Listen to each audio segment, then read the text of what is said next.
Esse texto está escrito em 2 Timóteo 2, 1 e 2, e o versículo 1 fala o seguinte: Tu, pois, filho meu, fortifica-te na graça que está em Cristo Jesus. Para contextualizar um pouco, o objetivo de Paulo com essa mensagem é justamente incentivar, encorajar ao jovem Timóteo para uma atividade que ele haveria de passar, que já estava passando, e inclusive dos tempos difíceis que ele haveria de enfrentar. Eu queria trazer isso para nós também hoje. Eu queria convidar você, jovem, eu queria convidar você, que é o irmão mais maduro, a ser encorajado a viver esses dias que são tão difíceis. Mas a gente também sabe que os tempos não acabam por aqui. Haverão tempos cada vez mais difíceis. Então eu queria convidá-lo para que você fosse encorajado com essa palavra e que essa palavra possa transformar a sua vida e a minha vida. Para isso eu quero destacar, fazer um sumário aqui. Eu vou falar de 3 apontamentos que esses 2 versículos nos falam. Vou falar sobre a graça, vou falar sobre o relacionamento e vou falar sobre a multiplicação. Sobre nós transmitirmos aquilo que Deus tem confiado às nossas vidas. Esses são os 3 pilares desses versículos. O primeiro ponto, eu queria chamar a atenção para o tu, pois. Você, porém. Mas você, da individualidade, aprendemos ontem que essa segunda carta fala muito da individualidade. Esse tu, pois, é muito importante, porque nós precisamos ser diferente. Mas não só ser diferente, nós temos que fazer a diferença. Se você olhar essa figura aqui, eu acho legal essa figura. Tem algum engenheiro elétrico aqui, eletroelétrico? Tem algum engenheiro elétrico aqui, alguém estudando ou não? Não? Algum eletricista? Tem? Se você observar esta figura aqui, você vai ver uma coisa bem interessante. O que tem de diferente nessa figura? Talvez você diga assim: ah, a lâmpada está acesa. Está acesa mesmo, já é uma diferença. Isso é a diferença, mas nós temos que fazer mais do que isso. Uma delas é uma lâmpada de LED, a outra é LED, é uma lâmpada de LED. Qual que é a diferença da lâmpada de LED? Ela está acesa, ambas podem ser acesas. Mas qual é a diferença da lâmpada de LED? Ela tem vida longa, ela é duradoura, ela é econômica. Ela faz toda a diferença. E nós, como cristãos, como crentes, além de sermos diferentes, porque nós somos salvos pelo Senhor Jesus Cristo, nós temos que fazer toda a diferença. Nossa missão é ser instrumentos da mão de Deus, é ser instrumentos para que a gente possa realmente multiplicar, que a gente possa realmente fazer algo que chame a atenção das pessoas.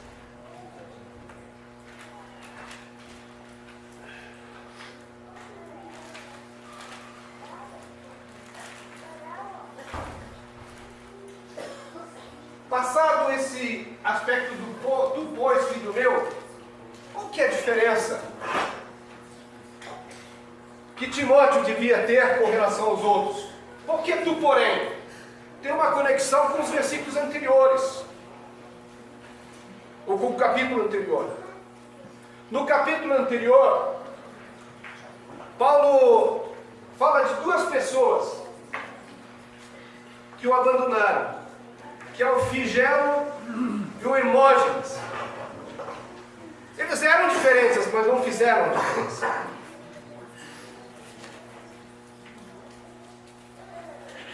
E Paulo está dizendo para Timóteo: hoje não seja como eles, não abandone os irmãos, mas seja como uma outra pessoa que é diferente.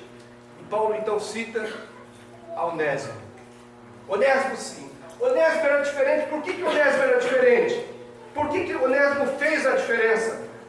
Porque Onésimo, quando foi necessário, ele dava ânimo para Paulo, ele servia a Paulo, ele não se envergonhou de Paulo. E mais, ele era tão esforçado que quando Paulo estava preso, ele foi atrás, ele foi procurar a Paulo. Não foi fácil, mas ele foi procurar a Paulo, que estava preso. Timóteo devia ser como Onésimo, fazer toda a diferença. Nós também devemos fazer toda a diferença. Paulo também, nesse versículo, fala uma outra coisa muito interessante. Filho. Esse filho, o nosso irmão na palestra de sábado já deu uma luz para nós, de que essa palavra filho aqui significa criança. Paulo está falando para Timóteo: olha, você que é uma criança, um filho meu. E eu queria chamar a atenção para esse fato de sermos filhos, porque um bom relacionamento, e nós vimos isso ontem, uma palavra que falava sobre o conflito de gerações entre os jovens e os mais velhos. E o que a gente percebe? A gente percebe que na vida de Paulo e de Timóteo havia um relacionamento de pai com filho, um relacionamento maduro. Este relacionamento, eu queria chamar a atenção que ele é uma via de duas mãos. Nós ouvimos na exposição de ontem à noite da responsabilidade dos irmãos mais maduros. E é verdade, eles têm que ser aqueles que têm o comportamento e a prática. Nós temos que transmitir essa confiança para os mais jovens. Mas eu quero chamar a atenção também para o fato que é uma via de duas mãos. O jovem também tem que ajudar a dar um passo na direção dos irmãos mais maduros. Eu sei que não é fácil. Eu sei que existem barreiras. Eu sei que existem conflitos de gerações. Eu sei que a pessoa mais madura acha que o jovem nunca amadurece. E o jovem, por sua vez, acha que os mais velhos estão emburrecendo, estão se empobrecendo. Por vezes é verdade. Por vezes é verdade. Porque eu gosto de chamar a atenção para o fato de que os nossos jovens, eles estão empenhados, estão estudando, estão fazendo universidade, faculdade, mestrado, doutorado, etc. E nós, mais velhos, será que nós estamos em condições de alimentar esses jovens que estão cada vez mais capacitados para fazer interpretações?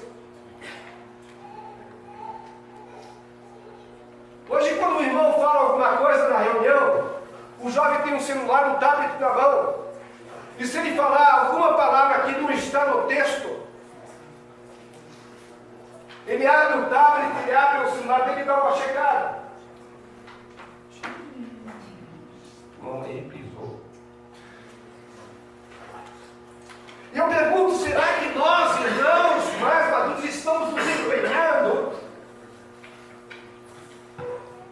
com a palavra de Deus?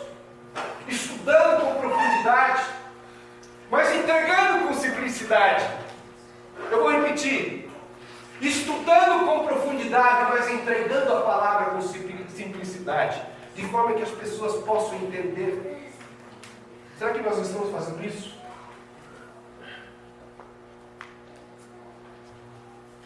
Eu quero chamar a atenção ainda para o jovem. Não fique só no seu conhecimento cultural, profissional. Se aprofunde também no conhecimento da palavra. Quanto mais estivermos na palavra, mais passos vamos dar na direção dos outros. E perceba por que é importante essa relação. Essa relação é muito importante porque, primeiro porque é o modelo do Senhor Jesus. O Senhor Jesus tinha um relacionamento com os seus discípulos ímpar. Paulo tinha um relacionamento com Timóteo ímpar.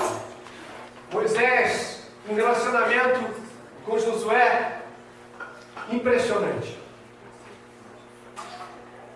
Esse relacionamento nos permitirá, atenção nossos irmãos mais experientes, esse nosso relacionamento nos permitirá encorajar os nossos jovens. Só o relacionamento íntimo que nos permitirá ouvir os jovens. Nós temos que conquistar, presta atenção, nós temos que conquistar o direito de ser ouvidos pelos nossos jovens. Eu vou repetir, nós temos que conquistar o direito de ser ouvido por nossos jovens. O nosso jovem não vai ouvi-lo, não vai orar com você, não vai orar comigo se nós não conquistarmos o direito de sermos ouvidos. Como é que a gente vai conquistar esse direito de ser ouvido? Através do que ouvimos ontem, da busca, quebrando o conflito. E por último, esse relacionamento vai nos permitir orar com o nosso jovem, juntos. Essa é a primeira parte, é ser diferente, é o relacionamento. Segunda parte, fortifica-te na graça que está em Cristo Jesus. Por que a graça é importante? Sabe por que a graça é importante?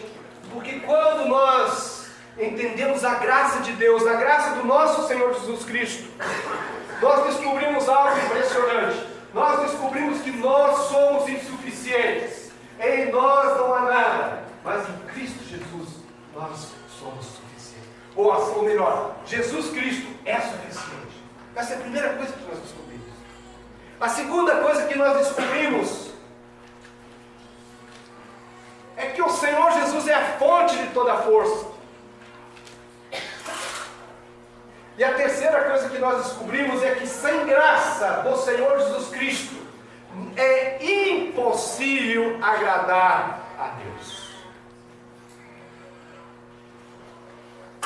Por isso que a graça é importante.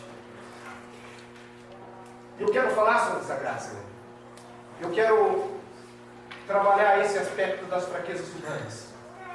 Quando nós vemos a insuficiência nossa. Eu quero dizer o seguinte, eu tenho conversado com alguns jovens, não muitos, deveriam ser mais, com algumas crianças e alguns adolescentes. Eu tenho percebido o desespero. Irmãos jovens, eu tenho descoberto o desespero de vocês, porque você chega e diz o seguinte, olha, eu não sei, eu sou muito. É exatamente você que o Senhor quer.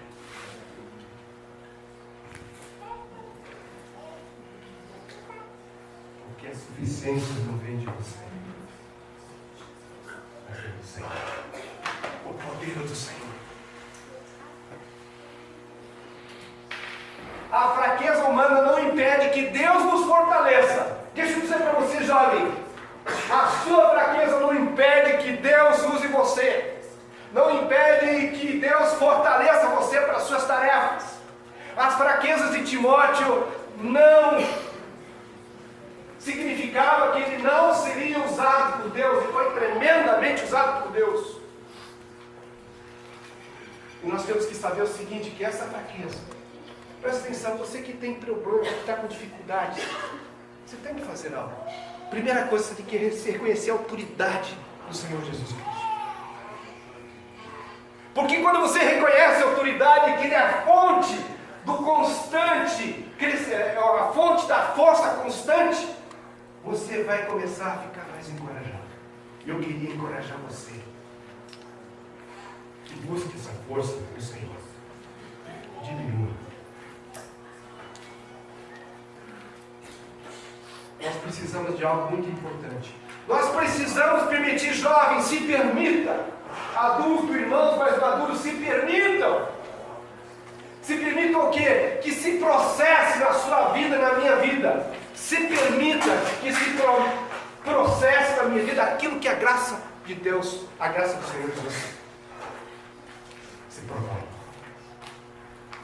E o que a graça do Senhor Jesus se propõe? Se propõe coisas maravilhosas, justamente fortalecer você. Vamos ver quais são os aspectos. A graça do Senhor Jesus Cristo se propõe de que quando nós somos fracos, quando nós achamos fragilizados, humanos, a graça nos dá força. A graça nos dá força. Se permita que a graça de Deus trabalhe em você, trabalhe em mim. Porque quando nós estamos desanimados, quando não vai dar certo, ó céus, ó vida, está tudo acabado. Quando você está desanimado, a graça nos carrega. A graça do Senhor Jesus Cristo nos carrega, ela vai te carregar. Se permita que a graça do Senhor Jesus Cristo te carregue. Você tem permitido isso? Ou será que você está querendo ganhar as batalhas espirituais? Será que você está querendo ganhar as batalhas espirituais com sua força? Deixa eu lhe dizer, Efésios 6:10, você não vai conseguir. Você não vai ganhar as batalhas espirituais pelo seu poder, mas pelo poder de Deus, pelo poder do Senhor Jesus Cristo. As batalhas espirituais poderão ser vencidas. E nós temos então, lá em Efésios 6, uma descrição completa da armadura de Deus. Não é lindo? Se permita que a graça opere em você. Somente a graça, somente através da graça, é que nós podemos enfrentar o dia a dia. Sem o poder da graça, graça essa que nós não merecíamos. Não merecíamos. Essa graça que vai nos carregar. 3 aspectos importantes da graça. Permita-se. Nós precisamos construir sobre a graça. Deixa eu dar um exemplo para você. Que nós somos servos inúteis, mas nós podemos e devemos nos colocar à disposição. Disponibilidade é contar e contar com a graça do Senhor Jesus Cristo, do nosso Deus, e agir apoiado na graça. Esse talvez seja o mais difícil. Eu não estou dizendo aqui que nós devemos compartilhar e compactuar com o pecado. Não é isso. Mas nós precisamos saber de onde nós viemos e quem nós somos. Cada crente sabe de onde veio. Cada crente sabe da sua situação. Cada crente sabe qual é a sua fraqueza. Mas a gente quer impor aos outros. A gente não consegue agir por graça. A gente quer ser contundente com a palavra. E devemos ser verdadeiros. Mas é difícil agir com amor. Nós normalmente queremos agir com legalismo. Por último, para nós encerrarmos a palestra, eu quero falar sobre o segundo texto, capítulo 2. Opa, deu um problema aqui. Você pode pôr para mim de novo lá.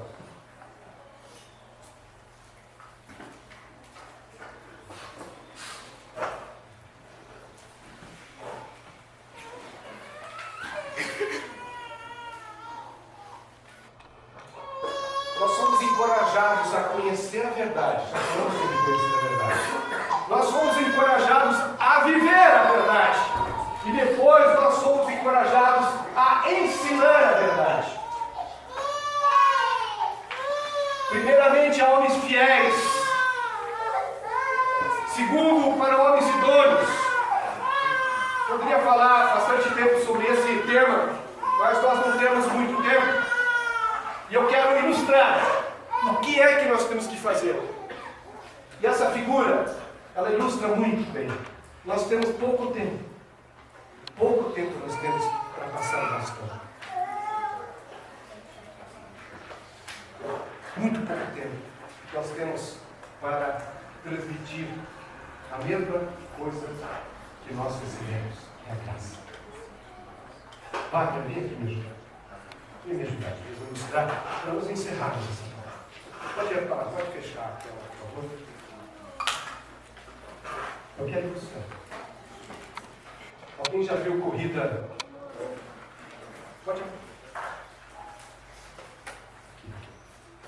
Alguém já viu corrida de bastão? Alguém já viu corrida de bastão? Obrigado. Eu vou dizer o seguinte: o atleta mais veloz, ele fica atrás. Ele tem força. O atleta da frente, ele carrega o bastão. E ele vai correndo. Ele vai correndo.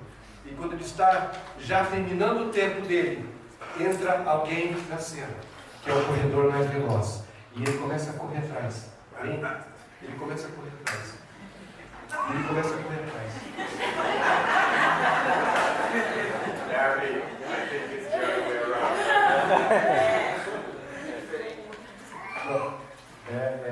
Eu vou passar o Wagner has to be in front. E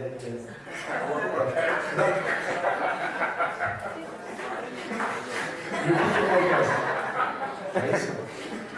No meu tempo de atleta era diferente. E aí o que acontece? Aí eu vou correndo, e o atleta mais veloz vem chegando. Se eu soltar o bastão antes dele pegar atrás, o que acontece? Perdeu o tempo.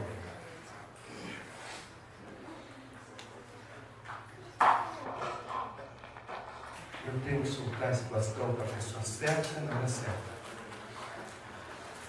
Eu vou correndo, ele vai chegando, eu passo o bastão para ele e ele sai disparado para terminar. Será que nós, os irmãos mais maduros, obrigado, estamos fazendo isso? Será que nós estamos passando o legado direito?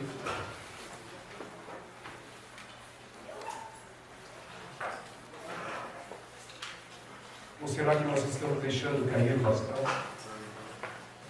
Será que nós estamos deixando, quem sabe, nem procurando, ou nem achando idôneos e fiéis? Estamos deixando passar o tempo. Queria dizer o seguinte: se nós não cuidarmos, irmãos mais maduros, e eu tenho refletido sobre isso, se nós não cuidarmos dos nossos jovens e passarmos o bastão correto, nós vamos perder a oportunidade de multiplicarmos a palavra de Deus. Que Deus nos abençoe. Nosso tempo já acabou e eu não vou nem passar a conclusão, mas a conclusão fala das três coisas: relacionamento, fala da graça e fala de multiplicação. Que Deus nos abençoe, que nós possamos seguir exatamente esse modelo de Paulo, Timóteo, com muita graça. Deus nos abençoe.